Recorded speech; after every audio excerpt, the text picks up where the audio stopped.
Hej, jeg hedder Sebastian, og jeg skal lave et bevis for Pythagoras sætning. Pythagoras kendte sætning hedder sådan her: an plus bn lige med cn. For at lave beviset skal jeg lave en retvinklet trekant, sætte den til kvadrat, og det gør også ved at placere 4 retvinklede trekanter i forlængelse af hinanden og dreje dem 90 grader. Og det ses på skærmen sådan her. Hvert hjørne er retvinklet, og hvert side er opgjort af A og B for vores retvinklede trekanter. Jeg skal nu udregne arealet af den store kvadrat på 2 måder, og det kan gøres på 2 måder. Den første metode, den ser sådan her ud,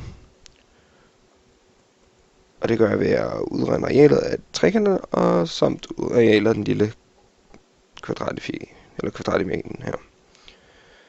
Vi bruger a en halv gange højden gange grundlinjen for at udregne trekanters areal, altså en halv gange højden gange grundlinjen, og det hedder så en halv gange a gange b. Da vi så har 4 trekanter, lyder det sådan her: 4 gange en halv gange a gange b er lige med 2 gange a gange b.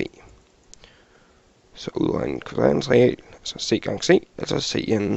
Så lægger vi de to arealer sammen, og det hedder cn plus 2ab. Og så har vi sådan en stor kvadrat areal. Den anden metode, den ser sådan her ud. Og her ganger vi den ene side af den store kvadrat med den anden, og derved fås a plus b gange a plus b i parenteser. Vi opløser parenteserne og får a gange a plus a gange b plus b gange a plus b gange b. Og så fås an plus 2ab plus bn.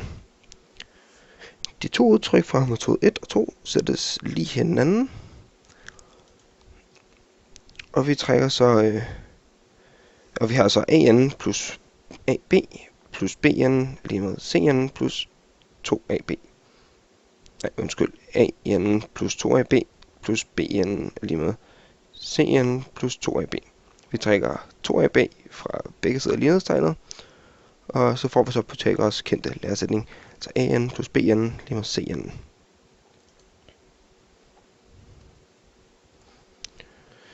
Så skal vi også argumentere for, at den grønne firkant er en kvadrat. Vinkelsummen er en trekant af 180 grader, og da alle 4 retvinkler må v og w til sammen give 90 grader. V kvadrat og VW skal i alt give 180 grader.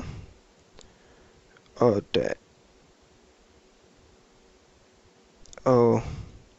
det vil så sige, at V kvadrat er lige med 180 minus 90, altså 90. Den er altså retvinklet, og vi har at gøre med en kvadrat. Tak for nu.